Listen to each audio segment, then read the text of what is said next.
Salut à tous et bienvenue sur Touche pas mon flic. Aujourd'hui, la suite de l'entretien avec Papacito.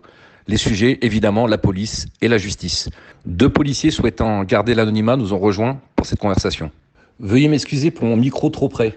Vous entendrez parfois mes soufflements, mais j'avoue qu'être avec Papacito, un bon cigare et de l'Armagnac, j'étais au 7e ciel.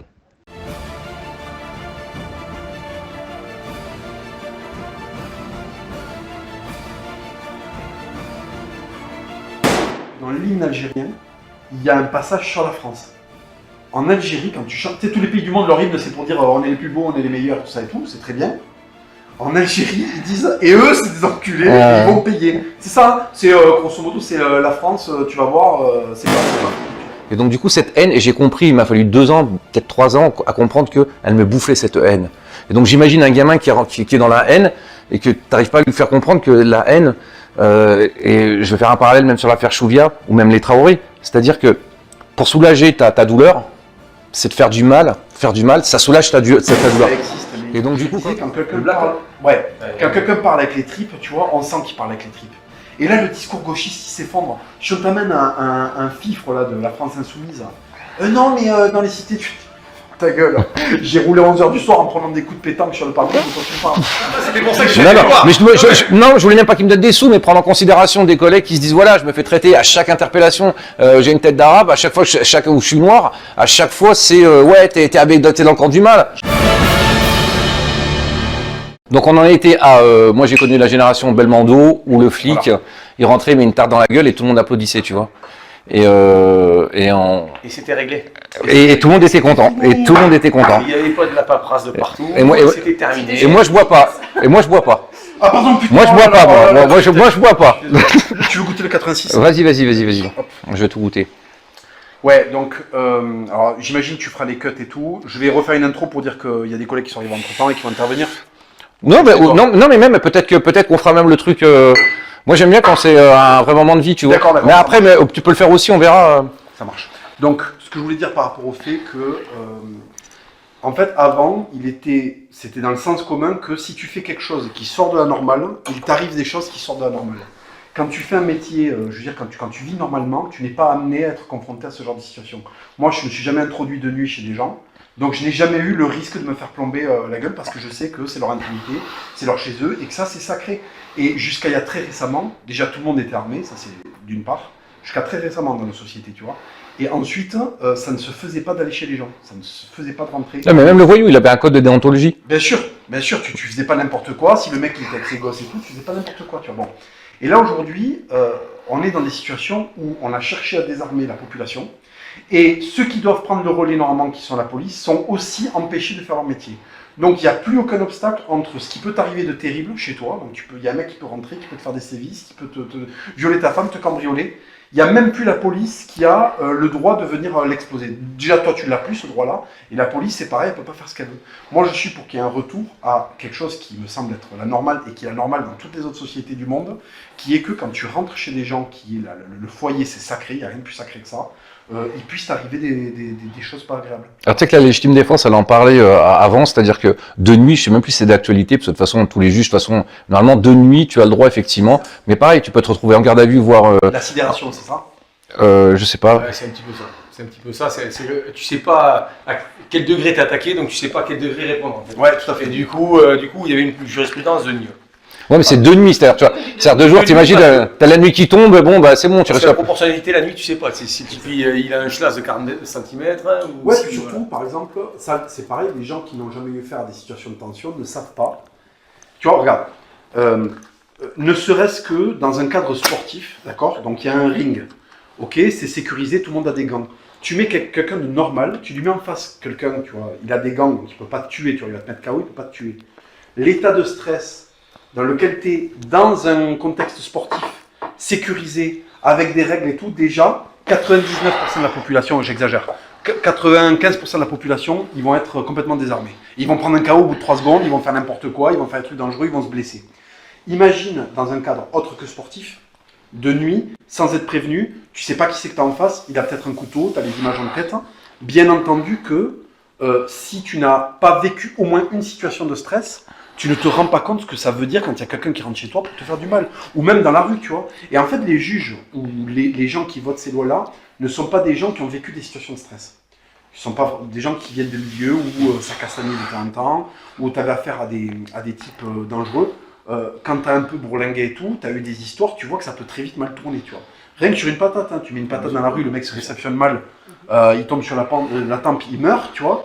C'est juste une patate. Il n'y a pas très longtemps, enfin, tu sais, Bernard Tapie, il lui arrivait d'être saucissonné, tout ça, et là, tu as toute la sphère, mais des people, et qui étaient là, le pauvre. Et en plus, Bernard Tapie se vante, enfin bon, il est décédé, donc du coup, on va pas taper sur la qui est décédé, mais il te dit, le mec me saucissonne ma femme, je suis là, et il lui dit, mais tu sais, moi, je vous ai toujours défendu.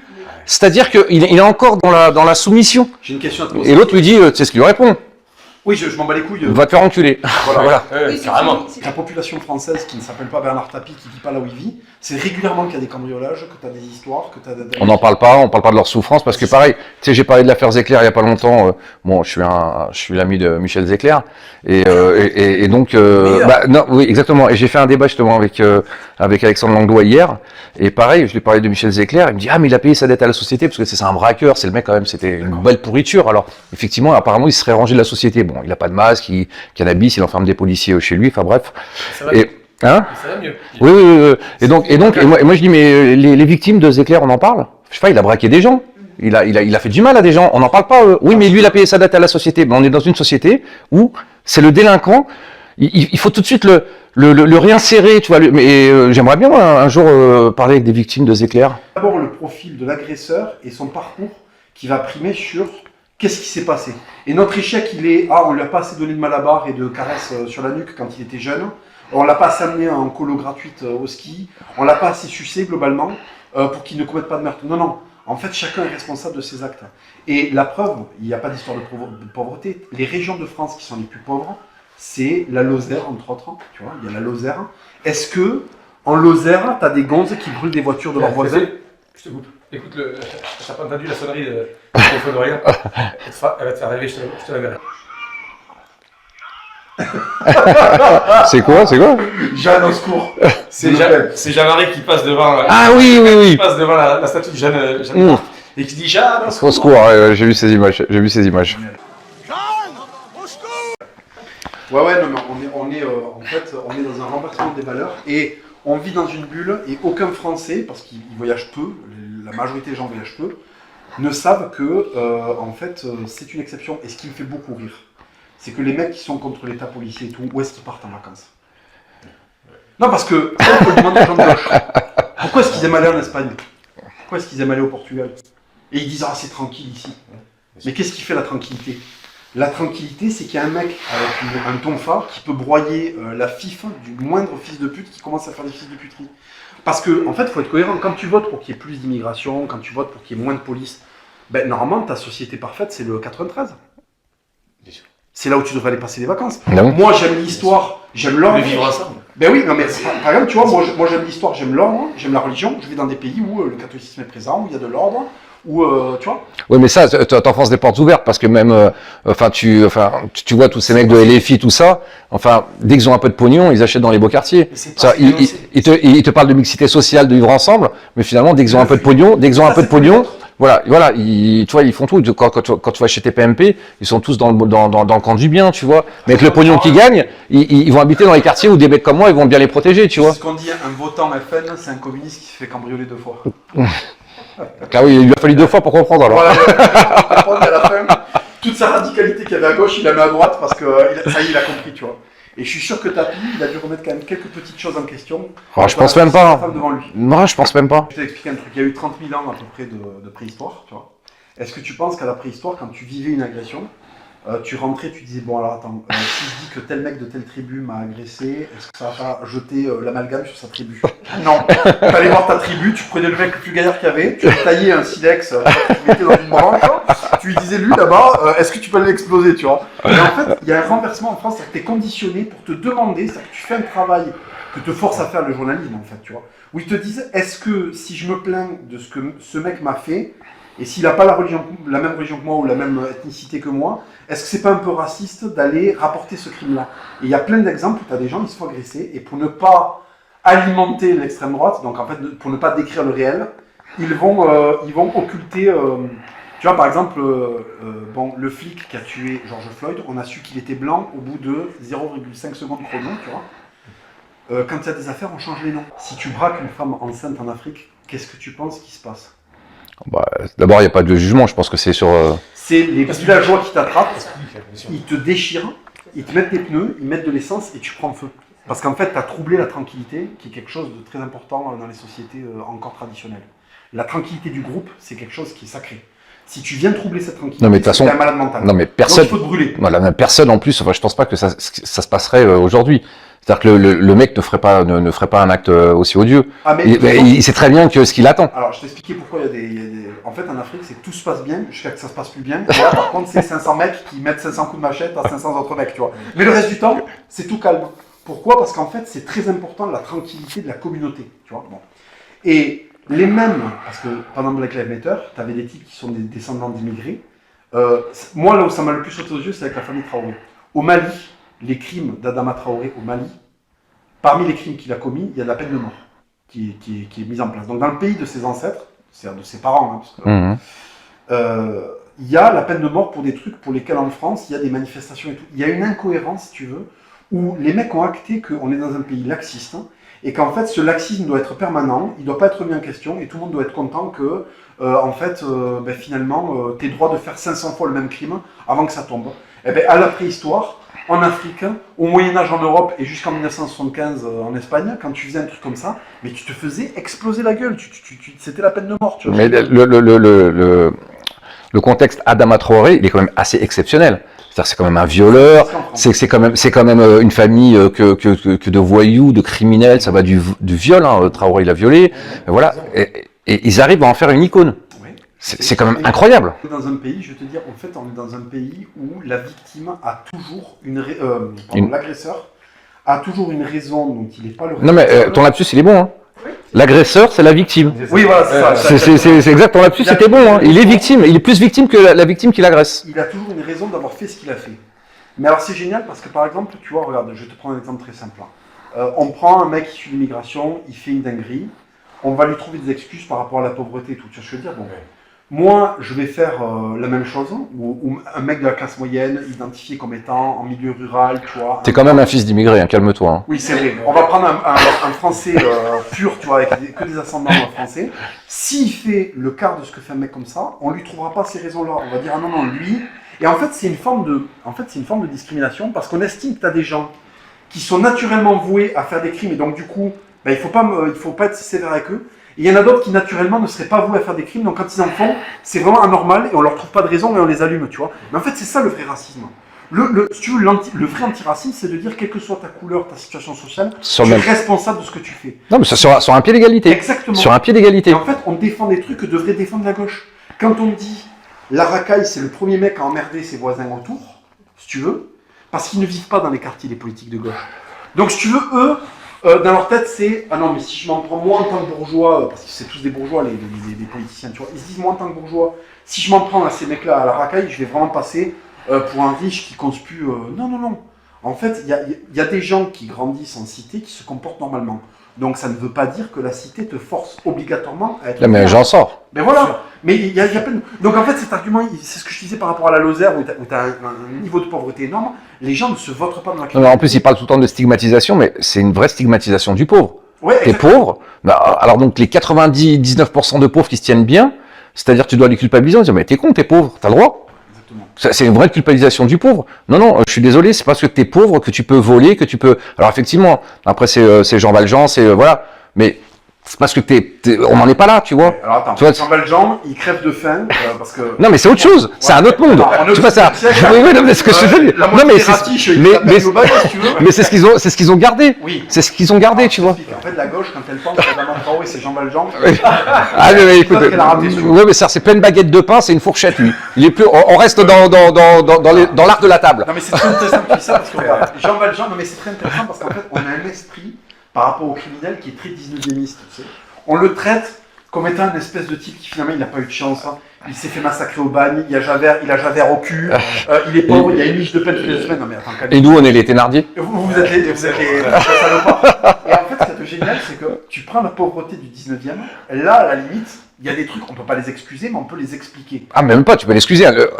Tu sais que de voler pour manger, tu sais que c'est excusable. Ouais, tout à fait. Voilà. Parce que moralement, Mais le problème, c'est que celui qui vole, en général, il vole du saumon, il vole du, tu vas pas voler un paquet de pâtes, tu vois. En général, c'est la société d'aujourd'hui. C'est-à-dire, toujours, et encore une fois, je le dis tout le temps, c'est du perdant-perdant. Ouais, C'est-à-dire que même le voleur, il y perd. tout à fait. C'est-à-dire qu'à force d'excuser, bah, tu l'enfonces dans la délinquance. Et moi, c'est tout ce qui me répugne depuis que je suis flic, ça fait 23 ans. 23 ans, j'ai vu le truc monter. Effectivement, tout est excusable. Ouais. Tout est excusable. Un môme de 13 ans, moi j'ai vu des mômes de 13 ans, il est là, il nous snap, il va sur Snap pour dire regarde ces connards de flics. Mais tu fais quoi dans le commissariat? Tu peux rien faire. Tu peux rien faire, tu peux même pas toucher son téléphone. Ce qu'il faut demander aux gens qui trouvent ça anormal, tu vois, c'est de te citer un exemple de pays où ça se passe comme ça. Alors, tu sais quoi? Alors donc, du coup, j'ai proposé à Cyril Hanouna de venir m'accompagner en tenue. Il m'a donné sa parole. Et comme c'est un homme de parole, il viendra en tenue avec moi. Et on va aller dans des quartiers un peu criminogènes, juste pour qu'ils comprennent un peu c'est quoi, ça se passe comment. Donc, il y a un journaliste qui veut le faire avec moi. Je t'en ai parlé, mais je sais pas si je peux le citer. On mettra un bip. Donc, André Berkoff, il veut venir avec moi en tenue, tu vois. Toi, t'es partant pour venir en tenue avec moi. Bon. Toi, par contre, il faudra que je te tienne.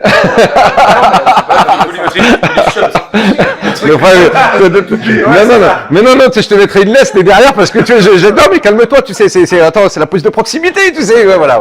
Non, mais il faut que les gens, ils voient, à la bonne franquette, ouais, faut la. Non, mais il faut que les gens voient exactement. Une petite idée de vidéo, tu vois. On va essayer de faire la bonne franquette à les citer. En fait, ça, tu vois, pour l'expérience, ça va être génial, mais ce qu'il faudrait, c'est que les politiques qui défendent la racaille sans vivre avec elle, sans subir ce qu'elle fait, ils aillent se confronter et qu'ils voient ce que ça donne. Parce que eux, ils regardent France 2, et France 2 leur dit, quand tu défends un mec qui a merdé, tu fais du social, tu t'appelles Jean Jaurès, c'est génial, c'est Jean Valjean, tu vois. Jean Valjean Traoré, tu vois. Bon, non, en fait. Non. Jean Valjean... Je vais trouver le nom de la vidéo, hein. Jean Valjean Traoré. Jean Valjean, il vole des chandeliers à un moment, tu vois. Il vole des chandeliers en argent chez un curé qui l'accueille. Exactement. Et au bout d'un moment, il s'en veut, parce qu'en fait, Jean Valjean, ça a beau être un pauvre, il a à l'intérieur de lui une morale qui fait qu'il sait où est la limite, tu vois. Mettre une patate à un mec, c'est pas bien, si tu veux, ça peut s'expliquer. Voler des chandeliers à un homme qui t'a accueilli chez toi, c'est mal. Donc, ça me rappelle une histoire où j'ai volé qu'un truc dans ma vie. J'avais une 205, j'étais un gamin, et on a volé des enjoliveurs. Putain, je sais pas si l'IGPN va me... Je crois qu'il y a prescription en plus. Et tu sais ce qu'on a fait? J'avais et je vais pour les mettre sur ma voiture, et on se regarde. Avec mon pote, je fais non. Ouais. Et du coup, on est parti les remettre. Ouais. On est parti les remettre. Et je me suis dit, imagine pendant que je les remets, je me fais choper par les flics. Parce que j'étais jeune, j'avais 20 ans, tu vois. Et effectivement, je suis un peu Jean Valjean finalement. J'ai ramené les chandeliers. Eh ben, je veux dire, ce qui te tient dans ces cas-là, c'est qu'à un moment, tu fais un transfert. Tu te dis, le mec à qui j'ai volé les jantes, ça pourrait être un type comme moi qui est dans la galère. Ça pourrait être un mec comme mon père qui a besoin de sa bagnole pour aller bosser. Et en fait, ce qui se passe, c'est qu'on est avec des populations, c'est ça qui a changé. Là, on arrive au nœud du problème. On est avec des populations qui n'ont rien à voir avec nous et qui ne sont pas liées à nous. Et en fait, quand il va voler les jantes dans un quartier où il n'y a a priori que des blancs qui sont d'une autre religion que lui, qui sont de notre milieu que lui, pour lui, c'est une autre humanité, il y a une distance entre lui. Avant, les criminels, ils savaient que quand ils brutalisaient des gens ou qu'ils allaient voler quelque chose, ils le faisaient à des gens qui pouvaient très bien être les mêmes que leurs pères, que leurs amis, voilà. Là, aujourd'hui, on a des armées envoyées par Soros, tu vois, qui n'ont absolument aucun lien civilisationnel, religieux, d'amitié, de classe avec nous. Donc, ils ont beaucoup plus de facilité. En fait, c'est l'histoire du mec qui rentre au Bataclan et qui demande où sont les musulmans et où sont les non-musulmans. Et il va épargner les non-musulmans, il va tirer sur les mecs qui sont chrétiens. Pourquoi? Parce qu'en fait, dans la société française, il y a des groupes qui vont correspondre avec lesquels ces gens-là vont pouvoir faire une proximité d'humanité. Tu vois, ils vont se dire, je suis proche de ce mec-là. Il a le même patronyme que moi. Peut-être qu'il a la même religion que moi, donc je ne vais pas lui faire ça, tu vois. Et en fait, en France, le problème qu'on a, c'est que la délinquance, c'est un objet culturellement différent de nous, dans une société qui n'est pas la sienne, et ils agissent avec l'esprit de razzia. L'esprit de razzia, c'est j'appartiens à une tribu. Il y a une tribu en face, ils n'ont pas d'humanité, je peux tout leur faire, tout leur prendre, ce n'est pas ma tribu. C'est un esprit tribal. Et l'esprit tribal, ce n'est pas une tradition européenne. C'est bizarre, mais tu sais, quand tu parles comme qui? Comme notre président de la République, ça s'appelle le séparatisme. Bon, beaucoup plus poussé quand tu en parles, mais c'est exactement ça. C'est que tu arrives chez nous et tu comprends que tu veux pas être des nôtres. Et donc effectivement, tu fais séparatisme. Alors bon, quand tu es un politique, tu choisis bien les mots et voilà pour qu'il fasse du buzz. Mais c'est exactement ça. Mais après, beaucoup plus poussé, effectivement, tu arrives dans une société où effectivement, lui, il est pas des miens, et donc du coup, de lui faire du mal, j'ai aucune culpabilité. Puis en plus, tant mieux. Mais tant mieux. Sais, je vais te dire, en fait, on peut faire l'exercice, tu vois, ça, on va faire un exercice qui va plaire à la gauche, tu vois. Mais tu vas voir où je vais en venir. J'ai l'impression que la chute va pas leur faire plaisir. Tu vois, c'est un vrai truc où je vais parler d'un cas très précis, tu vois. Par exemple, là, je prends le cas des États-Unis, rien à voir avec la France, tu vois. Il y a aux États-Unis, pendant la ségrégation, tu vois, il y avait certains Noirs subissaient des crimes, tu vois, qui là pour le coup étaient authentiquement racistes. Tu vois, je pense par exemple à Emmett Till, qui est un adolescent qui a été fracassé parce qu'il avait adressé la parole à une femme blanche et il a été vraiment, je te dis, mutilé très gravement, d'accord? Eh ben, pourquoi est-ce qu'on peut arriver à faire ça à un être humain? Tu vois, je renverse la vapeur, là je prends des blancs, tu vois. On peut le faire parce que les blancs qui ont fait ça, ils étaient protestants, racistes, blancs, et pour eux, ce mec-là n'était pas une humanité semblable à la leur. Donc ils ont pu lui faire ces crimes-là. Et si on a l'honnêteté de le reconnaître pour les Américains pendant la ségrégation, il faut avoir l'honnêteté intellectuelle de le reconnaître actuellement dans qui meurtrit qui en France, tu vois. Là, les Noirs en France, ils vivent pas comme les Américains pendant la ségrégation, tu vois, loin de là, ils ont le même statut que les Blancs, donc il n'y a pas cette question-là qui affleure. Aujourd'hui, si un individu qui n'a pas la même couleur de peau que toi et qui n'a pas la même religion que toi, il peut te faire autant d'horreur, c'est sur les mêmes bases.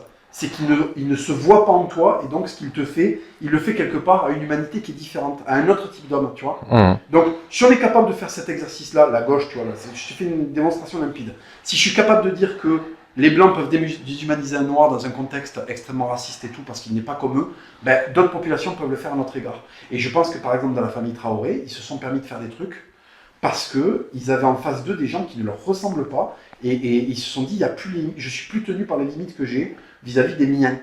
Et ce ne sont pas les nôtres. Tu comprends? Comme je l'ai dit, hein, nous, policiers, depuis 23 ans, j'estime à peu près à 90% les gens que j'ai interpellés étaient d'ethnie africaine ou nord-africaine.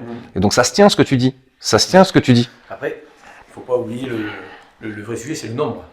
Parce qu'un nord-africain, et j'ai, comme toi, 23 ans, 98% de ce que j'ai arrêté, c'est des Nord-Africains. Même les Africains, très peu. Ouais. Donc, les Nord-Africains. Peut-être parce que toi, tu es originaire de Toulouse. Mais après, c'est selon. C'est beaucoup Paris. Parce que non, mais j'ai fait 10 ans de bac à Paris. J'ai fait 10 ans de bac à Paris et ça fait 10 ans qu'on est mis à Rail. Donc, tu vois, bon. Mais donc, que des Nord-Africains. Mais tu sais, si on l'avait dit. T'en prends un tout seul, tu mets au milieu de nous. Il vient comme nous. Mais oui.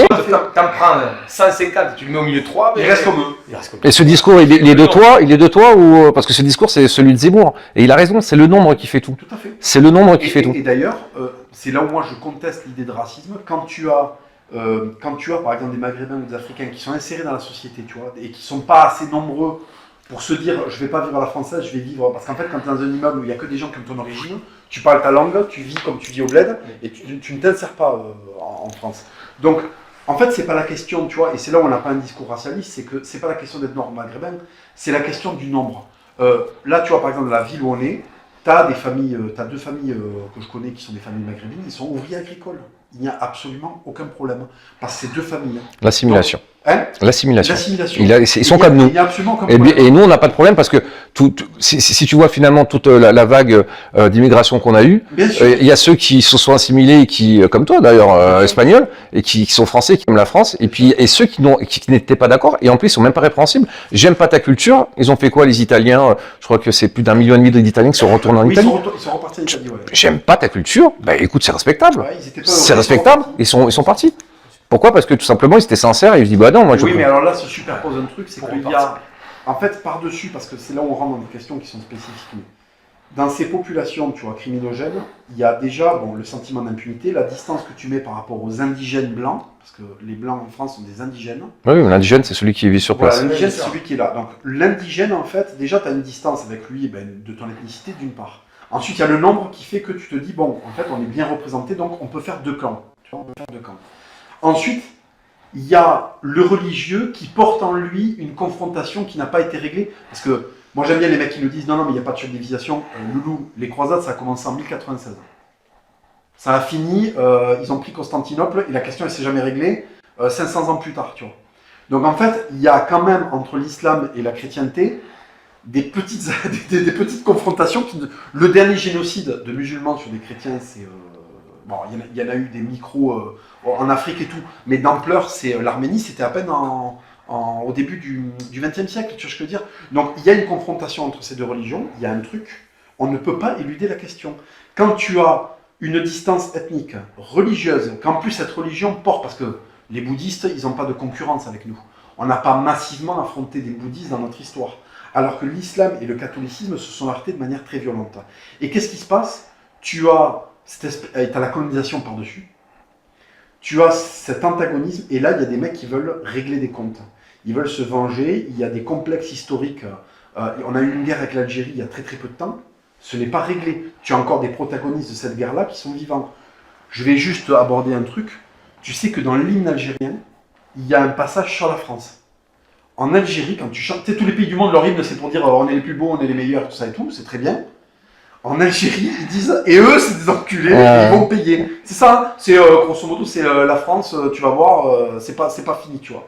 Donc, quand tu as la double nationalité, ça c'est un tabou, mais tant pis, je vais la Quand tu es franco-algérien, il y a un non-sens, c'est que tu as deux identités, dont une veut massacrer l'autre, en fait. Tu sais, c'était le roi du Maroc, hein, je sais pas si tu connais cette vidéo, oui, qui dit... Hassan II qui dit, vous n'en ferez jamais des citoyens. Voilà, il dit, non, mais marocains. Tu vois, il explique, il te le dit, mais encore, c'est même pas répréhensible. C'est comme ça, c'est quand je suis marocain de père en fils, et que c'est comme ça. Et j'aurais même pas à les critiquer, mais donc du coup c'est assez compliqué effectivement à assimiler. Et alors il y en a plein qui se sont assimilés, mais forcément. Non, mais en fait, ce qu'on dit, pour résumer, ce qu'on dit, c'est que l'assimilation est possible si elle est un peu aussi forcée. Si elle est faisable parce qu'il n'y a pas un trop grand nombre, donc c'est pas la question de renvoyer les gens chez eux. La question c'est de trier le bon grain de livret. Voilà. Et en fait, il y a des gens qui sont issus d'immigration maghrébine et africaine qui feront de très très bons français, je le dis pas par démagogie, je le pense, et il y a des gens qui ne feront jamais de bons français, et ceux-là, non seulement il ne faut pas les rater, mais en plus si possible, les renvoyer. Non, mais et en plus on les a pas aidés. C'est-à-dire que quand tu dis à un mec, c'est comme au McDo, tu rentres, tu viens comme t'es, bah du coup il a raison de. Finalement moi demain si j'immigre dans un autre pays et qu'on me dit bah, écoute dans un pays musulman on me dit bah tu peux picoler, tu peux faire le con, ta femme elle peut se balader les seins en l'air sur la plage, bah moi je le ferai, je veux dire tiens et encore même pas avec ma culture, je dis ben non je viens chez toi, je vais faire comme toi, je vais faire attention. Mais finalement nous on leur dit non tu viens chez moi et puis tu fais comme tu veux. Bah finalement c'est le coupable. Et là je vais revenir sur c'est le gauchisme. Ouais. C'est exactement ça, c'est qu'en gros, il les a écrasés. C'est au lieu de leur dire, viens et on va faire de toi un Français, il leur a dit, reste comme t'es. Et finalement, qui est le coupable? Finalement, c'est même pas eux. Le coupable, c'est nos politiques qui l'auront dit, eh ben voilà, moi C'est un discours qui a beaucoup fait de mal à la population française de lui dire, c'est pas votre faute. Y compris à droite, hein, de dire, c'est la faute du juif, du noir, du musulman, de ce que tu... Non. La faute, mon pote, c'est toi qui l'as. Tu votes comme une merde depuis je sais pas combien de temps. Tu as la responsabilité à grande échelle, hein, je te parle pas toi, moi individuellement, mais le peuple français à grande échelle, qu'on le veuille ou non. Oui, mais non, là, les politiques ont triché, oui, les politiques ont culpabilisé, donc du coup, voilà, effectivement, mais pas... Je suis d'accord avec toi, ils ont triché. Oui, parce que nous, on est dedans, tu vois, mais c'est-à-dire que le mec qui bosse à l'usine, qui travaille, qui arrive et qu'on lui explique qu'il est le méchant de service, s'il dit des vérités, bah forcément, voilà. Trop facile, parce que je vais te dire, il y a quand même le réel. Moi, je suis désolé, il y a un prof d'histoire qui s'est fait décapiter dans la rue, d'accord? Ça, que tu sois devant la télé ou pas, quand on t'explique ça, il y a un mec qui s'est fait décapiter dans la rue parce qu'il a fait un truc qui est dans la loi. Moi, le blasphème, c'est pas mon délire. Mais c'est dans la loi. Tu vois, dans la française, t'as le droit de... Non, il n'a pas blasphémé. Il n'a pas blasphémé en plus. De surcroît, il n'a pas blasphémé du tout. Il a demandé aux gens, il a demandé à ses élèves, si vous êtes un peu trop offusqués, sortez pour pas... Voilà, tu vois, donc c'est... Le type, en plus, il a... Même en dehors de ça, tu vois. C'est même en dehors de... Non, mais même s'il l'avait fait, finalement. Voilà, même s'il l'avait fait. En fait, il y a une tête qui roule sur le sol. Si tu es capable, après ça, de revoter Macron... Là, je suis désolé, il ne faut pas aller chercher la faute à je ne sais pas qui. Hein. Mais tu sais que pour revenir à la police, donc dans la famille de Macron, on leur a dit, mais ils auraient pu l'épargner. C'est-à-dire que, le décapiteur. Mais si, t'as entendu ça. Ils lui disent, non, mais vous auriez pu ne pas le tuer. C'est-à-dire qu'il était dans la compassion de l'assassin. Oui, c'est la France insoumise. C'est interdit pour le flic français d'être violent. Par contre, pour le flic du bled, c'est génial d'être violent, et on célèbre ça, et c'est la classe, tu vois. Et ça, c'est... Mais tu sais qu'il faudrait... Non, il faudrait pas beaucoup pour les faire... après, c'est pareil, toujours, il faut voir avec le nombre. Mais ils aiment l'ordre. Ils aiment ramasser à l'armée, par exemple. Ouais, à l'armée, quand on leur met des tartes, eh bien, ils ont le dos sur la couture, Bien sûr. hein, ils ont besoin de ça. D'ailleurs, dans leur famille, quand ils comme ça ramassent, que ça tu vois, ils ont beaucoup de respect, tu vois. Et si nous, on avait le droit de leur mettre des tâches, je te garantis que la bonne franquette serait faisable. Mais c'est ça, mais finalement, c'est ça la bonne franquette. Mais tu sais, mais- C'est ça la bonne franquette. C'est qu'à l'époque, on en parlait avant que vous arriviez, mais c'était la bonne franquette. On arrivait, il y avait un problème, boum, tu mettais une tarte, et le mec, jamais fait, hein, monsieur le ministre. Non, mais tu vois, tu mettais une tarte et le monde. C'est un exemple. À titre illustratif. On me l'a raconté. On me l'a raconté. Ouais, c'était la bonne franquette, ça marchait très bien, et puis voilà, et puis maintenant. Oui, parce qu'en fait, c'est toujours pareil. Le devoir, en fait, la volonté de recevoir, on l'a tous à l'adolescence, ça, tu sais. Par exemple, quand le service militaire a disparu, bon, il y a plein de gens qui étaient contents parce que ça leur faisait un an d'arrêt, mais aujourd'hui, massivement, je crois qu'il y a des sondages qui le montrent, il faudra vérifier, peut-être que je dis une bêtise, mais il me semble qu'il y a 2-3 ans, les gens étaient favorables au retour du service militaire. Parce qu'en fait... Non, ils le sont, ça y est, bien sûr. Ouais, mine de rien, c'était... Déjà, tu croisais d'autres Français, tu sortais de ton milieu. Quand tu allais à la Canzer, Jean-Michel Mouloud et Jean-Michel... Non, mais tout le monde est unanime, c'était électoraliste. Hein. Bien sûr. Quand Chirac l'a fait, c'était, voilà, bah du coup, tous les membres de 18 ans à 20 ans qui n'ont pas encore fait l'armée, voilà, c'était électoraliste. Et regarde, les gosses, ils vont où? Ils vont à la boxe, parce qu'ils ont besoin qu'on leur dise, qu'on les mette au pas, en fait. Tu as besoin de ça. Ben oui, mais c'est une structuration. Enfin, Exactement. mais tu sais, moi je suis franco-israélien. Et donc, du coup, Israël, on pense que c'est un pays fort. C'est un pays fort, tu sais pourquoi? Parce que justement, il y a l'armée. Ouais, Et pour 3 ans. 3 ans, ouais. Et je peux te dire que tu apprends déjà à courber. Et non, mais à courber. Moi, en tout cas, par exemple, l'armée, moi, ça m'a appris à courber. J'étais un rebelle. Bon, j'ai encore un peu évolué, mais j'étais un vrai rebelle. Et ça m'a courbé, vraiment. Et j'ai compris que même quand t'as raison, tu te tais. Je prends tout le temps cet exemple. J'étais surveillant dans un lycée, j'étais qu'avec des femmes de gauche. Chaque fois que les gamins faisaient de la merde, ils étaient là, non mais elle leur donnait raison et tout. Et les mecs, ils allaient toujours plus loin. Mais je leur parlais comme des énormes merdes. Je leur disais, mais t'es vraiment une merde, tu te rends compte à quel point t'es une merde et tout. C'est vraiment. Là, tu vois, je leur parlais mal, je les rudoyais, j'étais sévère avec eux. Parce qu'il n'y a que comme ça, déjà, que tu leur montres, entre guillemets, que tu les aimes. Exactement. Que tu les considères. Exactement. Parce que les gens, tu vois, par exemple, c'est terrible, hein, mais un clochard dans la rue, tu vas pas lui dire, écoute, remonte ton pantalon, rase-toi la barbe, tu considères que c'est foutu. Donc quand tu fais l'effort d'aller voir un mec pour lui dire non, tu vas pas être une merde, je vais te forcer à rentrer dans le rang, en réalité, tu fais plus de social et plus d'égalitarisme que la gauche n'en a jamais fait. La gauche, elle est racialiste. Elle considère que tu as des gens qui seront jamais au niveau. C'est comme ça qu'a démarré la Non, colonisation. pas racialiste, raciste. Non, C'est-à-dire qu'elle non, estime que lui, il n'est pas à ton niveau. Exactement. C'est du racisme. Hein. Exactement. Parce que c'est une hiérarchisation des races. Et c'est comme ça qu'a démarré la colonisation. La gauche a dit, il y a des gens qui sont des demeurés, il faut vite qu'on leur apporte la lumière de la civilisation. Et l'entreprise coloniale est une entreprise de gauche. Les droitards, ils disaient que chacun vive selon les règles naturelles de son milieu, tu vois. Et c'est la gauche qui a voulu aller prendre des gens et les traiter comme des hommes singes, tu vois, en leur disant, allez toi, on va essayer de faire quelque... Alors que non, tu vois, les gens, ils vivaient là où ils vivaient. Leurs conditions, elles étaient comme elles étaient. S'ils étaient heureux comme ça, tant mieux pour eux. C'est ce qu'il nous faudrait là? Un contradicteur. Évite. Mais je pense qu'il serait... Je sais pas, est-ce qu'il peut avoir des contre-arguments ce Il qu'on n'y dit? a pas de contradicteur, je vais te dire pourquoi. En fait, c'est très dur parce que déjà, quand on nous présente des contradicteurs, c'est 25 mecs contre un pour qu'on couvre ta voix. Deuxio, Merci, j'ai fait TPMP. Hein. Mais je sais. En fait, il n'y a jamais un mec à un contre un qui viendra parler avec toi parce que nos arguments sont tellement écrasants. On est tellement issus du réel. En fait, le réel, c'est une vérité qui éclate à la face des hommes. Tu peux pas tricher avec le réel. Quand un mec parle vrai, tu le sens. C'est ce que je disais chez mon collègue Zrob qui a une chaîne de muscu. Là, on a fait une vidéo ensemble. Je lui disais, quand quelqu'un parle... Ouais. Quand quelqu'un parle avec les tripes, tu vois, on sent qu'il parle avec les tripes. Et là, le discours gauchiste, il s'effondre. Si on t'amène un fifre là, de la France insoumise, non, mais dans les cités, ta gueule. J'ai roulé 11h du soir en prenant des coups de pétanque où j'y suis né. Tu vois, moi, ça me fait les mecs qui m'expliquent l'immigration alors qu'elle est dans mon plumard depuis 10 ans. Mais c'est la vraie maladie. Je pense que la vraie maladie, c'est de penser que tu es dans le camp du bien. Et je pense vraiment que c'est. Ils sont addicts à ça. Voilà, c'est une maladie, et donc. Et quitte à faire du mal, c'est à comprendre que ça fait 40 ans que tu vois que ça fonctionne pas ton truc, mais tu vas pas te remettre en cause parce que du coup tu vas franchir la ligne et tu seras plus dans le camp du bien. Et c'est tellement bon de se regarder dans le miroir en se disant mais quel chic type je suis, le monde là qui a foutu le bordel, et ben je l'ai excusé, donc je suis un mec bien, tu vois, je suis dans le camp du bien. Mais ils veulent pas le bien de l'autre, ils veulent le bien, leur bien à eux. Ils veulent leur conscience, ils veulent bien dormir, voilà. Mais bon, après ils se réveillent tôt ou tard en se disant mais Je pense que c'est... T'as tout dit. Pour corroborer ça, parce que je suis meilleur que Papacito. Non mais c'est vrai, c'est Mais il a plus d'abonnés que moi, c'est pas normal. Mais oui, non mais est-ce qu'ils en sont conscients? Parce que je sais même pas. Je le dis souvent, moi mon casier judiciaire est vierge. Je suis catholique, j'ai fait la quête pour le riz en Somalie, pour les aveugles, pour tout. Et moi, depuis 23 ans, je suis à la police, on me dit ouais, t'es raciste parce que je dis la vérité. Mais c'est pas de racisme, justement. Et j'aide tout le monde. Et j'ai des amis blagues de partout, des trucs. Et comme on est flic, encore une fois, la seule administration qui a réussi ce truc-là, c'est-à-dire qu'il y aura une mixité comme on a nulle part ailleurs, c'est chez nous. C'est-à-dire que quand tu vois une photo de la France insoumise, tous les pontes, tu vois que des blancs, tu vois. Et chez nous, et nos collègues rebeux, par exemple, le racisme, moi, tu sais, j'ai sollicité SOS Raciste parce que j'avais besoin de pognon quand j'ai monté mon association en disant, il y a un sujet qui est violent. C'est systématiquement mes collègues noirs ou arabes, t'es un traître, t'es un bounty.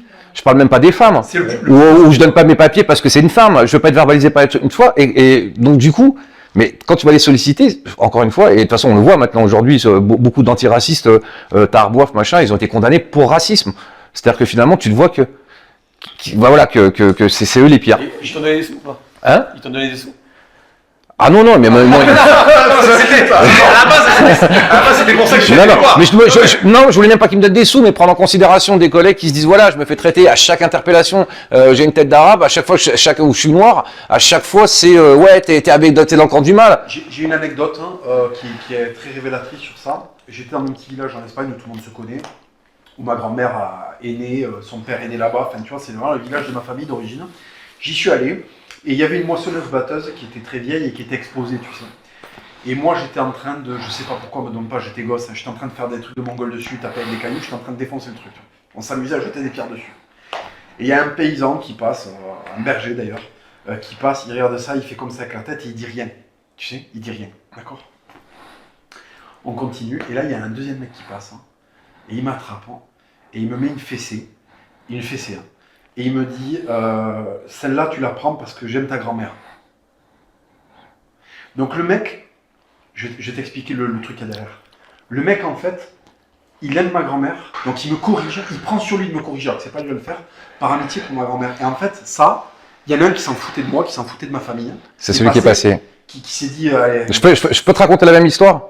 Excuse-moi, vas-y. Je finis ça. Et l'autre qui a pris la peine de m'en foutre une, c'est parce que, par ricochet, il aimait ma grand-mère, il voulait pas que ça reste sur lui, et finalement, il a été beaucoup plus... Il m'a sauvé de faire... Oui. Par sa sévérité, bah oui. Tu comprends le truc?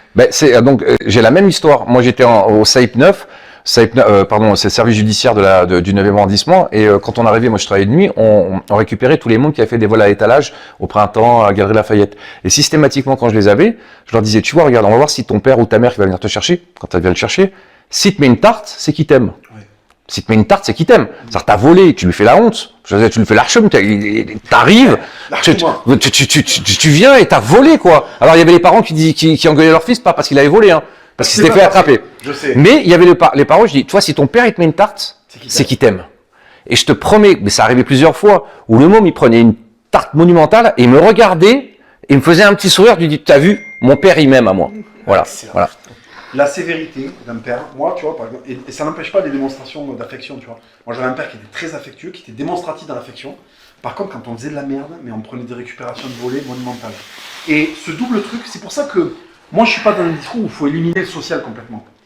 Il faut que les mecs se fassent trépaner quand ils font de la merde, mais il faut quand même qu'il y ait des gens qui s'occupent aussi d'aller voir les gens qui sont en difficulté. On n'est pas des nazis, tu vois. Non, mais quand je te parlais de la prison, c'est d'abord, la prison, tu dois avoir peur, tu t'en veux pas, mais après qu'il y a de la réinsertion derrière, c'est évident.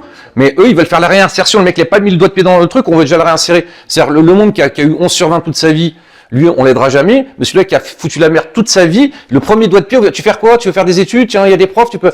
C'est la récompense aux délinquants. C'est la récompense aux délinquants. Ouais, t'auras, en fait, mais c'est toujours pareil, le gamin qui se fait pas remarquer, on s'occupera pas de lui, exactement, ça c'est très juste, Victimisation et l'angélisme. L'agresseur, s'il a fait ça, parce que ça part des principes révolutionnaires que tout homme est bon, tu sais, ça c'est les principes de la République, tout homme est bon naturellement, et si jamais il fait de la merde, c'est la faute de la société. Mais Aline, moi je suis plutôt d'accord, tout le monde est bon. Moi, j'ai pas de problème. Sauf que, moi, je pense pas que tu puisses naître mauvais.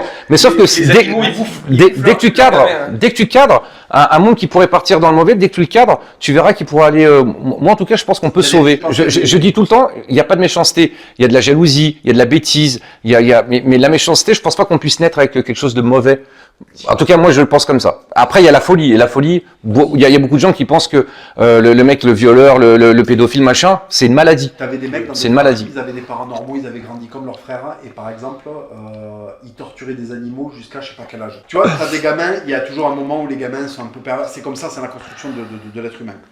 Quand ça dure et qu'il y a un vrai fond de méchanceté et que tu vois des mecs, par exemple, t'as des vidéos, t'as des mecs de. Mais le méchant, mais la Ils sont en méchanceté. train de torturer des chats, mais qu'est-ce que tu fais, tu vois? Non, non, mais oui. Là, il y a un truc en toi, et t'as pas été. Ouais, mais est-ce qu'il n'aurait pas été récupérable avant? Moi, je pense que la méchanceté, en vérité, la méchanceté, c'est quoi? C'est la souffrance. Quand, moi, je l'analyse comme ça. Quand tu es méchant, moi, c'est simple. Je vais te raconter, c'est une histoire d'amour. J'ai eu de la haine qu'une fois dans ma vie. C'était une histoire d'amour qui a mal fini. Et cette haine, je l'ai eue pendant 2 ans. Et pendant 2 ans, ça m'a bouffé la vie. Ça m'a bouffé la vie. Et j'ai été juste envers une personne, celle que j'ai aimée le plus dans ma vie. Et donc du coup cette haine, et j'ai compris, il m'a fallu 2 ans, peut-être 3 ans, à comprendre que elle me bouffait cette haine. Et donc j'imagine un gamin qui est dans la haine et que t'arrives pas à lui faire comprendre que la haine, et je vais faire un parallèle même sur l'affaire Chouvia ou même les Traoré, c'est-à-dire que pour soulager ta douleur, c'est de faire du mal, ça soulage ta douleur. Ça existe, mais et donc du coup quand ça tout le temps. moi peut-être parce que je suis trop gentil ou trop naïf, je sais pas. Non, c'est que tu as une bonne nature, tu es comme moi, tu transposes toujours la lumière que tu as en toi sur les autres, tu te dis, je peux faire confiance de prime abord. Moi, je fais toujours ça. Je donne ma confiance. Alors, je sens quand même, tu sens les individus. Mais toujours, je donne ma confiance et je préfère être déçu que me dire que je donnerai plus jamais ma confiance, tu vois. C'est important, ça, de rester. Je suis d'accord. Confiance. Mais après, j'ai un sale caractère, c'est-à-dire que je suis un très très gentil. Mais dès que tu m'as un peu piqué, je suis un très très méchant. Ouais, c'est-à-dire que je suis un excessif, tu vois, un excessif peut-être dans la gentillesse, mais après je suis un excessif dans. Je t'assure qu'il y a des mecs, ils ont grandi normalement, ils ont des frères et sœurs qui sont gentils, et eux, ils ont des dispositions, c'est la chimie du corps, c'est des trucs qui se passent pas bien dans la tête, et c'est pas forcément des pathologies, ou alors il faudra voir ce qu'on met derrière la pathologie, mais t'as des mecs qui sont foncièrement des enculés, et il faut les stopper. En parlant de méchanceté, donc là on va être obligé de conclure, qu'on ait fumé le cigare, ouais. Chez toi. Si ta femme voit cette vidéo qu'on a fumée pendant à peu près 1 heure, ouais. Qu'est-ce qui va t'arriver? Oh, je vais me faire peler le jour, mais peler le jour, ça peut être un peu. Alors écoute, je vais pas me faire peler le jour, non. Alors, en fait, non, c'est pas ça. on coupera au montage. Non, mais si tu veux, bon, il faut que je tienne l'image de papa. Non mais en vérité c'est une reconstitution de son appartement, de sa maison. C'est pas chez lui. Tu sais, il faut que je donne raison à gauche. Moi, je suis un macho. Bah, écoute, on verra. Je te dirai a posteriori. Bon, en tout cas, t'as un amour. Mais franchement, j'en doutais pas, mais t'as un amour. Voilà, on verra quand cette vidéo sera postée. On pourra pas la poster tout de suite parce qu'on est dans un pays aujourd'hui où on peut pas dire les réalités, on peut pas tout dire. Mais en tout cas. Après la victoire de Éric Zemmour, on postera ça. Ouais. Ah bah non, mais il y aura pas de courage là.